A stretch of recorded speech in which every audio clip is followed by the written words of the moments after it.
Ayan. Ang sabi dyan, last week, iba, wait lang, bubuksan ko.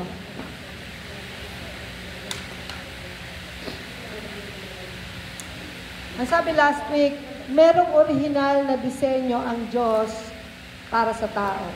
Bakit ba nilikha ng Diyos ang tao? Meron siyang original design para sa tao.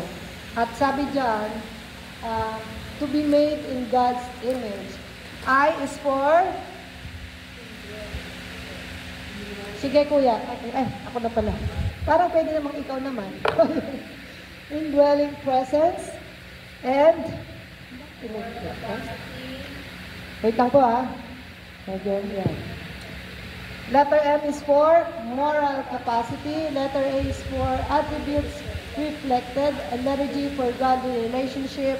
And letter E, expression of God's nature. Ngayon ang tanong, yan pala yun, to be made in God's image. Pero, nagmamadali si Kuya. Ang sabi dyan, what is God's original design for man? So talaga palang may original na disenyo ang Diyos para sa tao. Una, sige Kuya, number 1. Man was designed by God to reflect His attributes. So kanina, di ba, nabanggit yan. So doon sa letter A, attributes reflected. So ang original design ng Diyos, talagang dinisenyo ka ng Diyos para masasalamin sa atin ang mga katangian ng Diyos. Pag sinabi mo ang to reflect, pag humarap ka sa salamin, ay narito ang mga batang wapo. Ayan, sige po. Very to God. Ating mga handsome na kaboys. Welcome home. Bukas na lang.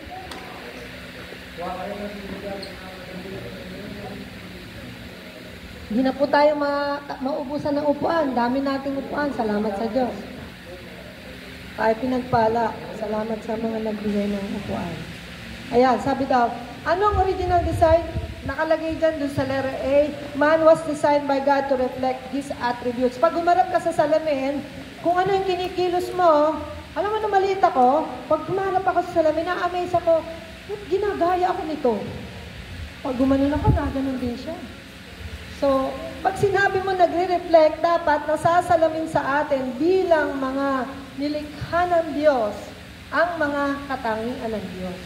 Dapat, pag tiningnan ka, ito ay nilikha ng Diyos. Definitely, meron itong ganito. Katulad na, love. Tingnan mo yung katabi mo. Talaga ba, nagre-reflect ba dyan ng love? Nararamdaman mo ba ang pag-ibig ng Diyos sa iyong katabi? Do you feel the love of God? Ayun, di ba? Diyan sa person beside you. So, di ba? Siyempre, dapat nararamdaman yun kasi dapat nagre-reflect sa iyo ang pag-ibig ng Diyos. Pangalawa, dapat po ay may makita yung wisdom o yung karunungan by the way you think, by the way you talk, by the way you move, by the way you relate to others. Dapat po nakikita ang karunungan ng Diyos. Ang isang bata, may mga bata kasi na talagang nakaka-amaze sila. May mga questions sila na magugulat ka.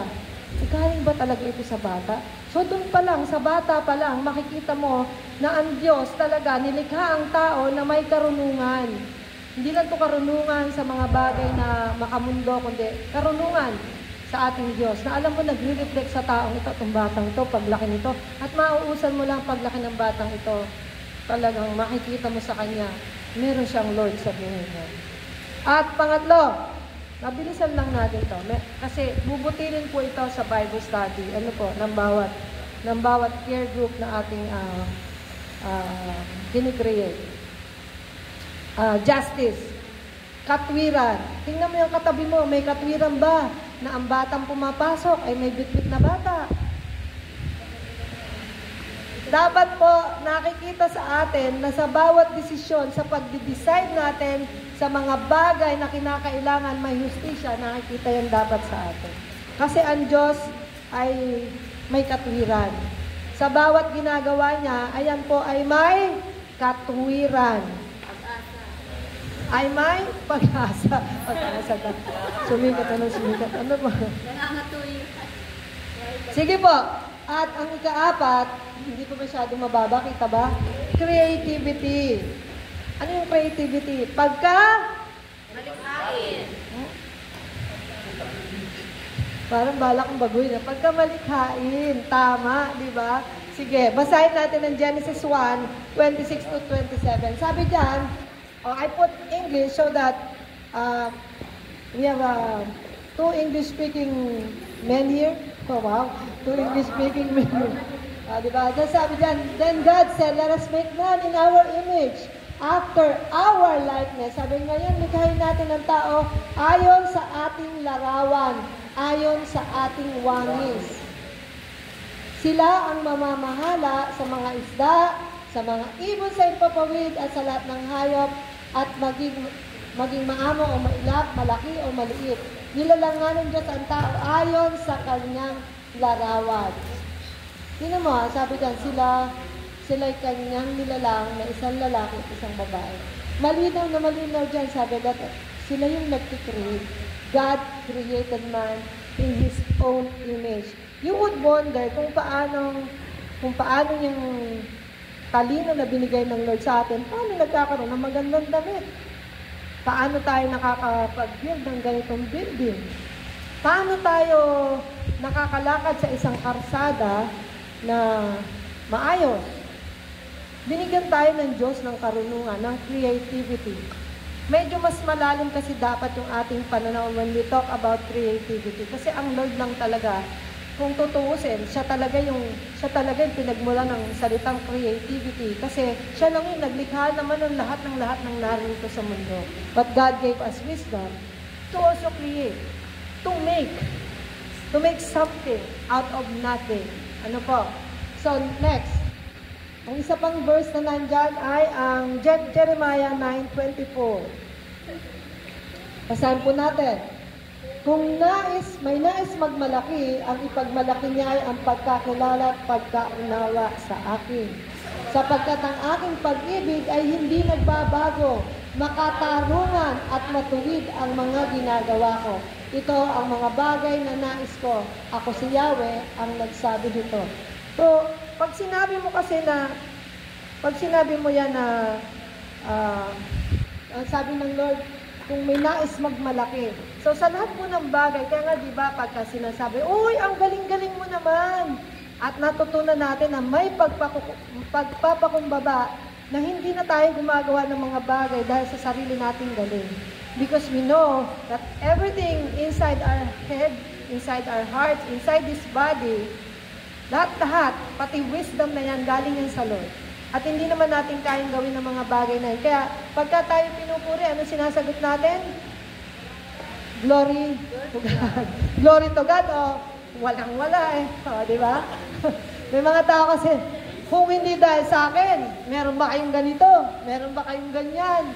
Pero tayo, bilang mga talagang may pagpapakumbaba na inaamin natin na wala naman tayo kung wala ang Diyos. Ang sinasabi natin, papuri sa Diyos. Glory to God. Kasi alam mo, pag pumasok sa isip natin na tayo yung magaling, talaga naman, nuknukan na tayo ng yabang. Sabi ko nga sa'yo, nung pag pinuri ako, ay, ganda mo kumanta, sasabihin ko na, nakangiti lang ako. Hindi nga ako nagte-thank you, parang, ano ba yun, false humility? Nahihiya ka ba? Eh, kung totoo naman nagagandaan sa boses mo, magpasalamat ka, papuri sa Diyos. Salamat po sa Diyos. Baka naman sabihin mo lang, ay, talaga naman. O, di ba? Naman, walang-wala. Kanino pa ba magmamana? O, di ba? Mga ganun. Kanino magmamana? So, dapat di na tayo ganun, dapat may pagpapakumbaba tayo bilang nilikha ng Diyos. So, dapat nakikita sa atin yung kindness, yung pagiging mabait. Ano ba maging mabait? Gusto kong bumait, pero di ko magawa. O, di ba? Hey, yes, Joe, yes, Joe. Ang hirap. Ang hirap. Pero kung meron kang Lord, no matter how many bad words would be thrown to you, binabato sa'yo, ganito ka, ito ka, this is you. Sabi mo lang, really? Sabi mo lang, I know myself. God knows my heart. Palagi po natin tatandaan kasi may mga ma-encounter po tayo na mayroong mga problema sa pag-iisip na hindi naman nila rin gusto yung ginagawa nila, and they will judge us. Tayo po ay sasabihan nila ng kung ano-ano. Accept mo lang. Huwag mo accept yung ano. No? Huwag mo i-accept yung sinasabi. Sabihin mo lang, ay, kilala ko naman ang sarili ko. Huwag kang maapektuhan. Kasi minsan talaga nakakabugnot di ba? Pag sinabihan ka, gusto, parang, di ba? Pag binato ka ng tinapay, batuhin mo nang. Palaman. Yung isa, palaman, ang ibabato. Nasa bote. Di ba? Tinapay, nasa garapon. Bukol. Di ba? Pero sa halip na ganun, kapatid, seriously speaking, we should show kindness. Yun nga, sa pagdi-decide natin, siguraduhin nating balanse yung ating pagdi-decide. Tandaan po natin, nag-spread ng righteousness ang Lord dito sa earth. And so we have to practice yung pagiging righteous. Alam mo, mahirap maging, tayo po ay nilinis ng Diyos. Mamaya, darating tayo sa puntong yan. So, una, ayan, ang sabi sa atin, man was designed by God to reflect His attributes. At yan po ang mga katangian ng Diyos na dapat nasasalamin sa atin. Love, wisdom, justice, creativity, at lahat pa ng mga gandang bagay patungkol sa Diyos. Wala ka naman maririnig na negative tungkol sa Lord, di ba? At kahapon nga, actually, ako inaanto kahapon habang nagle-lesson yung mga bata. Pero ako'y nakikinig. Sabi ko, may isang bagay na meron ako na wala ang Diyos. Katigasan ng ulo. Sabi ko, patigas ang ulo ko. Tapos lahat ng negatibo na wala naman Diyos. Grabe yung pag-ibig ng Diyos sa akin. Kaya habang medyo tumungo na ako, talagang ang dami kong bukol kahapon Hindi ko na lang pinakita sa inyo, pero marami-rami akong bukol na naipong kahapon. With all humility, we have to admit when we are wrong. We have to admit that we lack something. Diba? Kailangan tanggapin natin yan. Ang Kristiyano, pag nagkamali, ay, tanggapin mo. Talaga nagkamali Be humble enough na, may kulang ako. Kasi, dyan lang makikita ang reflection of who God is in our lives and who is our Creator. Okay po, Kuya. Next. Man was designed by God to be a blessing to one another. Tingnan mo yung katabi mo. Is he a blessing? Is he really a blessing to you? Yes, definitely. Every one of us. Dapat nararamdaman natin yan. Okay, po. Ang Diyos ay dinisenyo tayo to live in community. Hindi God did not make you or created, He did not create you to be, tama ba yung garang ko? Tama. He did not create you to live in an island. Ibig sabihin, hindi literal na ikaw ay nasa isang isla. Ang ibig sabihin lang no man is an island, which means that you need one another. You need other person to live in this world. Ano po? Ikaw ay nilagay sa isang komunidad para ikaw ay maglingkod. Para ikaw ay magmahal. Para ikaw ay mag-ano pa? Sige nga, magsabi ka sa akin. Para ikaw ay magpasalamat. Ano pa? Magpala. Magbigay. At marami pang Kasi doon nagre-reflect. At yung katabi mo, kapatid, kung may sobra ka, bigyan mo naman yan. Diba? If you have something to give. Diba? Pag sobra-sobra yung magaganda mong t-shirt dyan, na kasi medyo nag-gain weight ka na, hindi na kasya sa'yo, bigay mo naman. Diba? Okay. Sabi dyan, Kuya, can you put the verse, Kuya? Ang sabi ng Diyos, ayan, loving, serving each other as expression of His goodness. Kabait ba ng Diyos? At kung yan ay natatanggap mo, kapatid, araw-araw from the person around you, from the people around you, in the community, then feel blessed. Be blessed. At ramdamin mo, grabe ang pagpapala ng Diyos. Wala kaming sinaing, sinobrahan ng kapitbahay ang sinaing. May kasama pang ulam. Ang sarap ba? Paano ka ba namang hindi tataba nito? Pag tumira ka sa isang bahay na masarap sila magluto. Diba?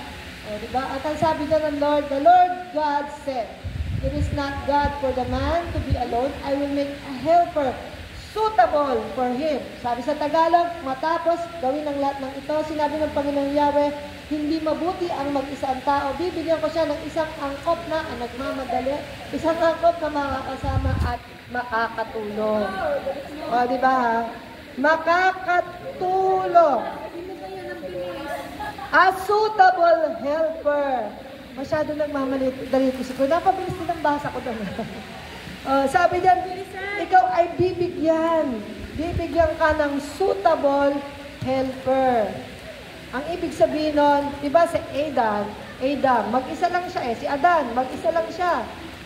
Sabi ng Lord, dapat to may kasama. Kasi si Adam, masaya naman siya. Kinakausap niya yung mga animal. Pero parang sabi ng Lord, parang hindi naman maganda.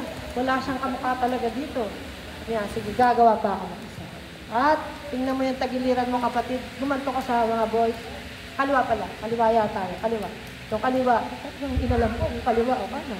So, alam mo yung kulang yung tagyan daw kasi daw hinugot ko sa dyan at ginawa.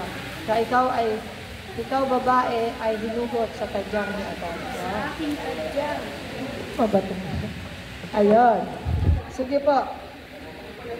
At sabi dito, mga kapatid, sa Galatians 5:13, eto napakahalaga nito. Tingnan mo rin yung katabi mo. You, my brothers and sisters, were called to be? Ano sa Tagalog yung free?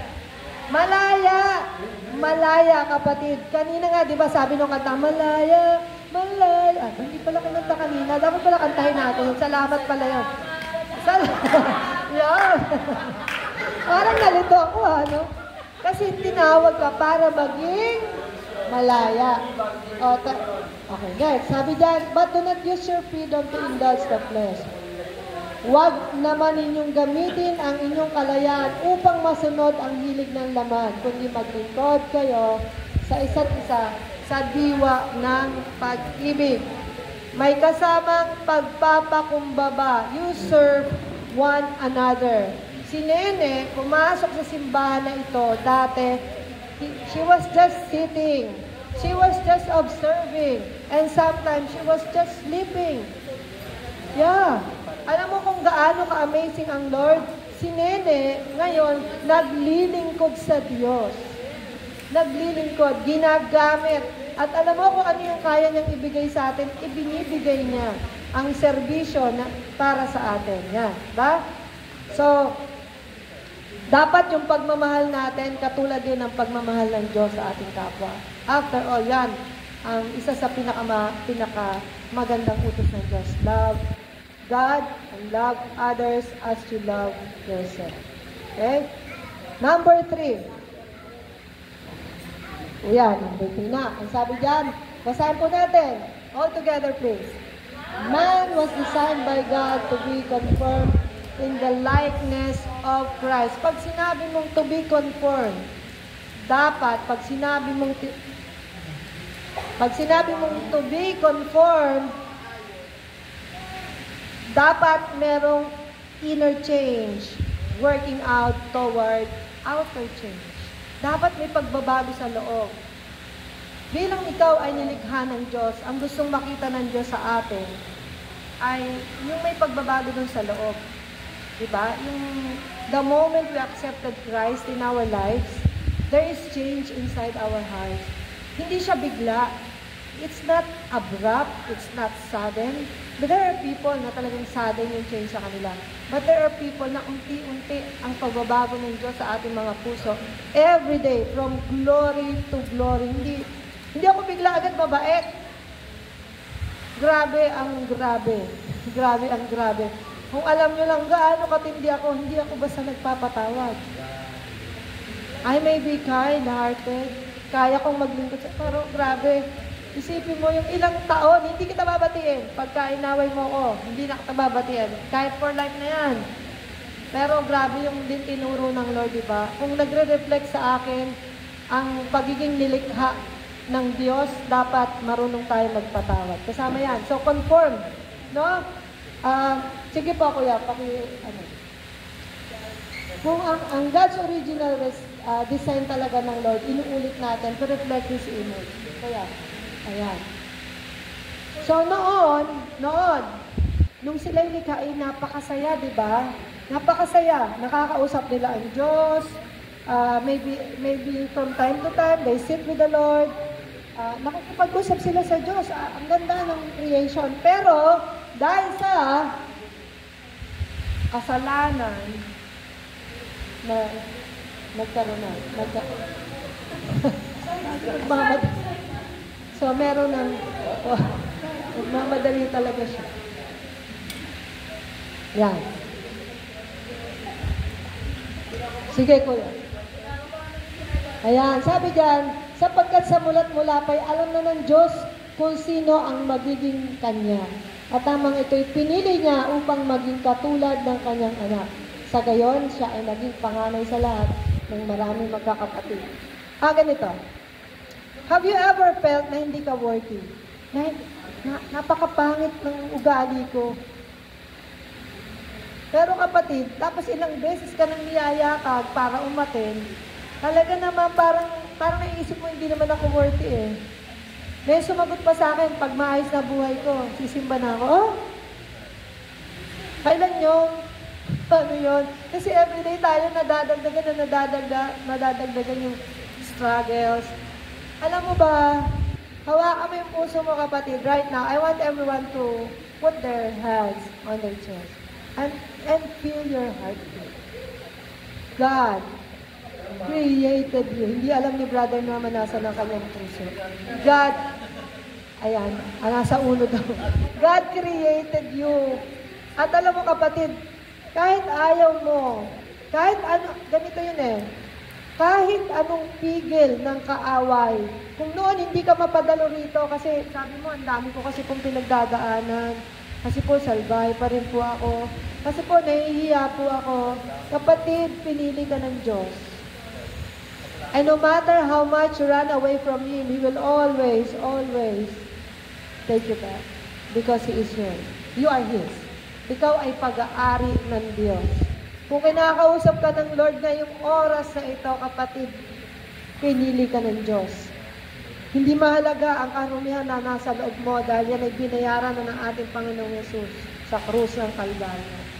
And no matter how much you try to go away, sabi ko nga sa'yo, love will lead you back. Sabi nung, ano yung love will lead you back? God will lead you back. Amen po. Sige. Kuya, ay, talaga? Hanggang lang. 2 Corinthians, kuya. Hindi ko ba nalagay? 2 Corinthians 3:18. Walay manang. Sige po ate, pakibasa po yan. 2 Corinthians 3:18.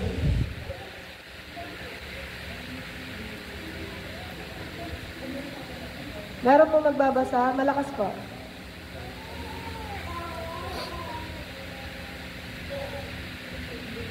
Sige, ako na.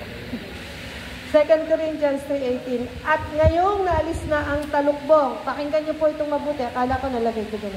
At ngayong naalis na ang talukbong, nagniningning sa ating mga mukha ang kaluwalhatian ng Panginoon. Ano yung sinasabi ritong talukbong? Ano yung talukbong?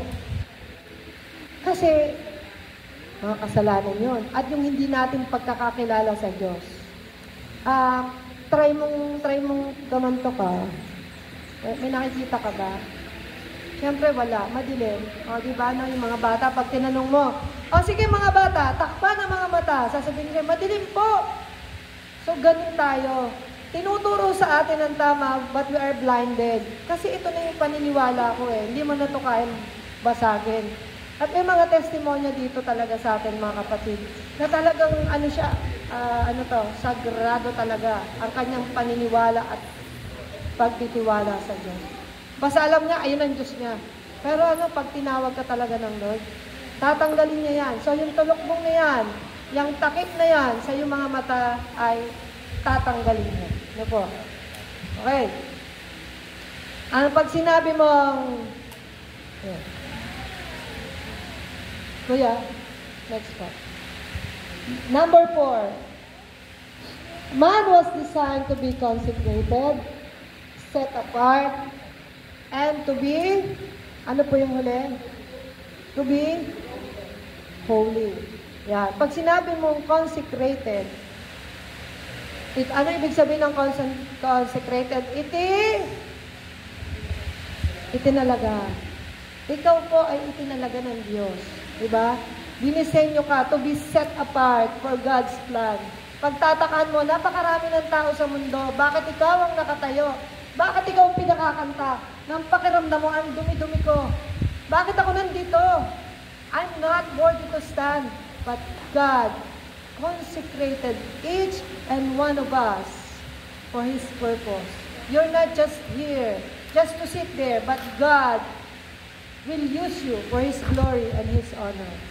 To be consecrated means to be set apart for God's purpose, devoted wholly to Him, para sa Kanya lang, kapatid. Kung yan ay mapapag-aralan natin, kasi yan ang original design ng God eh.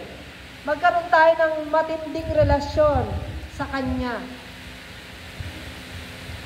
Nakahiwalay tayo sa kasalanan, separated from sin, and fully dedicated to His will. Kapatid, ikaw ay nilikha niya para ikaw, yung buhay mo, ang pagbibilang mo ng araw-araw na buhay mo, kapatid, ay hindi just to eat, be merry, no. We focus on what is eternal. Kapatid, hindi tayo nakatira dito sa mundo. We are just bypassers of this world. And while we are in this world, let us live according to the will of God. No po, hindi naman gusto ng Diyos na tayo ay malungkot. So, do His will. Ang sabi niya, to live in purity, righteousness, and obedience. Dapat ang pamumuhay natin, pag-aralan natin na maging malinis. Pag-aralan natin maging makatuwiran. Pag-aralan natin ang maging masunuri. No po. Hindi dahil mayroong rules, kasi rules sa church namin, bawal daw ang ganito, bawal daw ang ganyan. Kasi sabi ng pastor namin, ganito, ganyan. No. Come to think of it. You are doing all these things. Yan, kaya kang ate ka rin, natuktok ka dyan, kaya kayo nag-preach dito, kaya kayo nakaupo dyan, hindi dahil sinabi ko, kundi kayo ay created in the image of God. At kung ikaw ay created in the image of God, alam mo kung paano ka susunod sa Diyos. Alam mo kung ano yung magpapasaya sa Kanya. Kasi pag alam mo, doon ka galing dapat alam mo yun. Kung ano yung magpapasaya sa Diyos. Diba? Pag sinabi nating to be holy. Diba, bata? Oh, ha? Oh, ha? Huwag ka dadaan dyan, ha? To be holy, to live in a way that reflects God's character. Ano ba yung character ni God? Morally clean, spiritually devoted, and walking in His way. Dapat lumalakad tayo ayon sa pamamaraan ng Diyos. Ayon sa kagustuhan ng Diyos. Paano natin isusurrender fully? Sa next preaching po natin, to be continued po ito.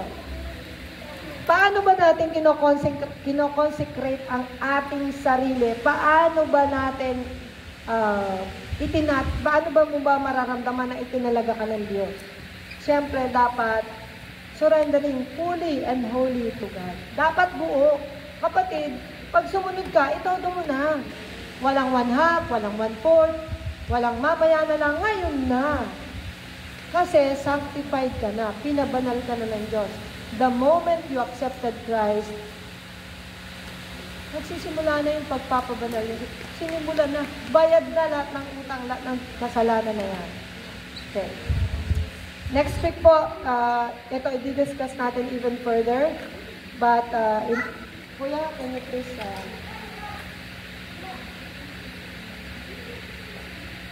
kinokopya ba nila? Next po. Sige po. Morally clean, spiritually devoted, and walking in His ways.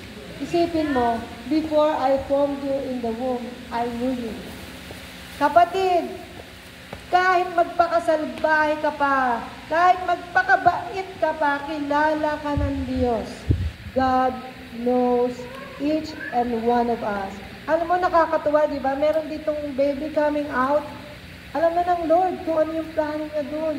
Even before that was conceived on the womb, in the womb of the mother, alam na ng Lord yan. At kapatid, alam niya rin kung sino ang susunod at sino ang magiging pasaway. Agoy. Aray ko. Ako yun na, tayo. Yan. Diba, bago ka pa pinanganak, pinili kita upang maging propeta. Ayan, sinabi niya yan kay Jeremiah. Sinabi niya yan kay Jeremiah, pero applicable din yan sa atin kasi yung Diyos nga ni Jeremiah, Diyos din natin yan, tama? So, para sa iyo din yan, kapatid. Sige po, next slide, please. Sige po yan. Honoring God by being set apart, opening our life to the Spirit's work, living daily in righteousness, love, and purity, and yielding our life to reflect God's character. Sa next meeting po, sa next